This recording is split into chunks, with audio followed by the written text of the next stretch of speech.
Blessed be God who reveals himself to us through his word. Amen.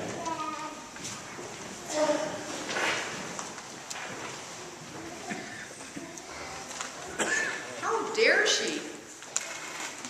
Who did she think she was? Simone de Beauvoir or Betty Friedan? Did she think she was going to be the first leader, the first founder of the women's rights movement? This woman was a total foreigner. She was Syro-Phoenician. That's north of Galilee and where the Jews habitated. She was of the Greek religion. She worshipped idols. What on earth is she doing approaching a Jewish prophet for a favor? And Jesus was trying to get away. He was trying to hide out. He had been swamped by people in Galilee, and so he went northwest of Galilee up into Phoenicia to Tyre on the coast, and it said he entered a house and did not want anyone to know it. He wanted time to teach his disciples, which he couldn't do when he was constantly besieged by people.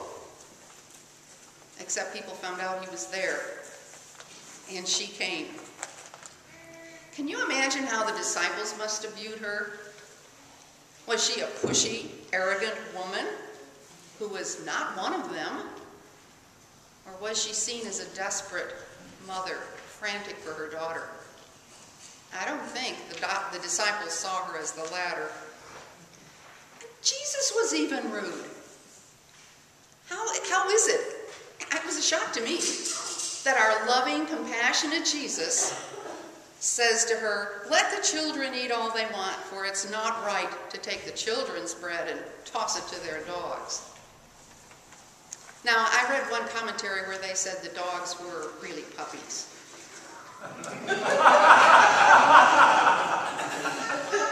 You know, I don't think that's what Jesus meant. I just don't. I think that insult of 2,000 years ago hasn't changed. It's the same today. Jesus was telling this woman, "You're not one of us. You're not Jewish." Up to this point, Jesus' ministry was limited to and focused on the chosen people, the Jews. He spoke to them, he preached in the synagogue, he traveled throughout Galilee, their territory.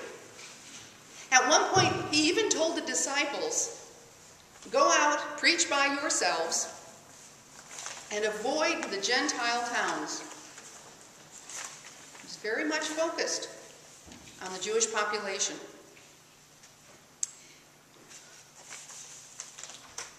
James today, in the first reading, wrote to the people of Israel. He wrote to the 12 tribes, wherever they were scattered, and they were pretty scattered by now, telling us not to show favoritism. But isn't that what Jesus is doing with his comment? James himself was a brother of Jesus, probably the eldest of the brothers, save for Jesus himself, who was the firstborn. And his letter is one of the earliest, if not the earliest writing that we have. It was written somewhere between 50 and 65 AD. Most of the Gospels were written much later. And it's noteworthy that Jesus, as John tells us in his Gospel, during Jesus' early ministry, his brothers didn't believe in him. Now, I don't know about you, but I was the youngest. And some of you may have experienced that from your siblings. And in telling us not to show favoritism, James warns us, you know, it's a lot easier to defer to people with wealth. They have power. But we should not treat the poor any less. We should treat them the same. And in fact, this is a really important tenet of the early church. Every member, if we want to call it church, it was usually some loosely organized group, and they met in homes. Every member was considered to be an equal. People who had wealth even sold their homes and gave all their wealth to the church. People who worked brought their income to the church. and then it was distributed equally among all members. We don't have that kind of equality today, do we? And it's kind of sad to me, and probably somewhat shameful, that after 2,000 years of Christianity, we still have people who call themselves Christians referring to people who are homeless, who are ill and can't work, who have lost their homes and their jobs. People on welfare are being criticized as lazy, worthless, and people who can be ignored while they tout programs to cut help to these poor. But let's return to this woman. Was she arrogant, or was she desperate? She did have the perfect comeback to the Son of God. Yes, but even the dogs eat the crumbs under the table. Now imagine if you went, especially say if you were a Southern Baptist, to the Dalai Lama or the Pope and asked for a favor and was being told, "You're not one of us." Not that we ever say that, right?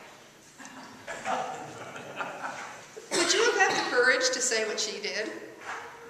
But the interesting thing is, it worked, didn't it? But what is this story really about? As Jesus was doing all of his ministry with the Jews and avoiding those Gentile towns and focusing on the Jews, he was kind of missing part of the population, wasn't he? Now, this is a Gospel of Mark, and Mark wrote for the Gentiles, which, by the way, is us. And we know that because every time we come across an Aramaic or a Hebrew word, he defines it. Now, if it was written for the Jews, he wouldn't have had to do that. They knew what those words meant. So we can pretty well gather that that's who he's writing for. And the other interesting thing in Mark's Gospel is that when he talks about someone, if he doesn't make any reference to their culture, we can pretty much assume that that person is Jewish. But this woman, he makes a real point.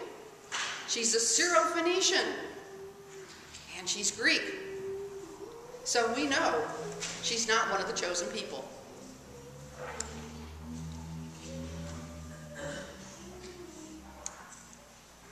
I think this story tells us a couple of different things.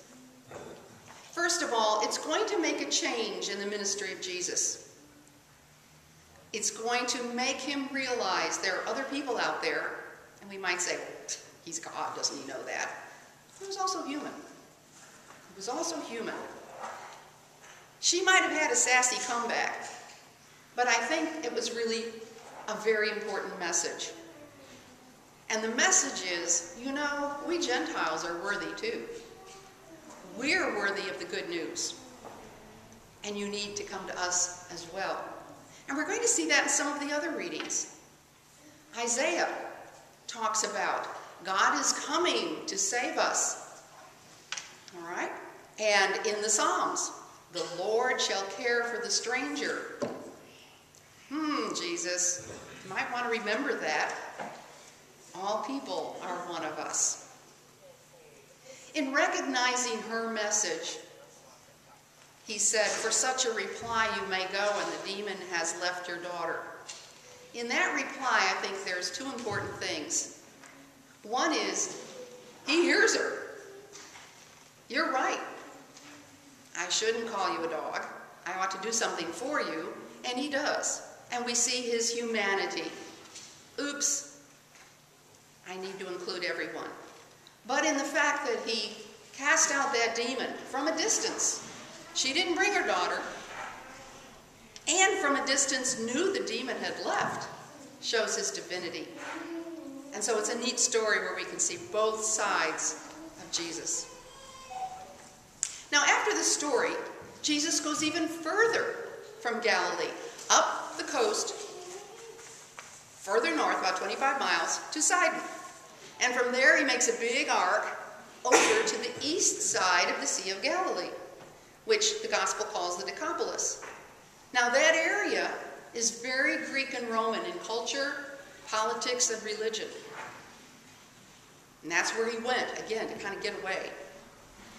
Unfortunately, no matter where he goes, people find him. And so the friends of this deaf mute bring him to Jesus. Now, we don't hear that he's Greek or Roman, so we assume that this man is Jewish. Jesus takes him away privately. He doesn't heal him in the group of people like he does so often. He takes him away privately, and maybe that's really good since he used spit. Let's do this in private.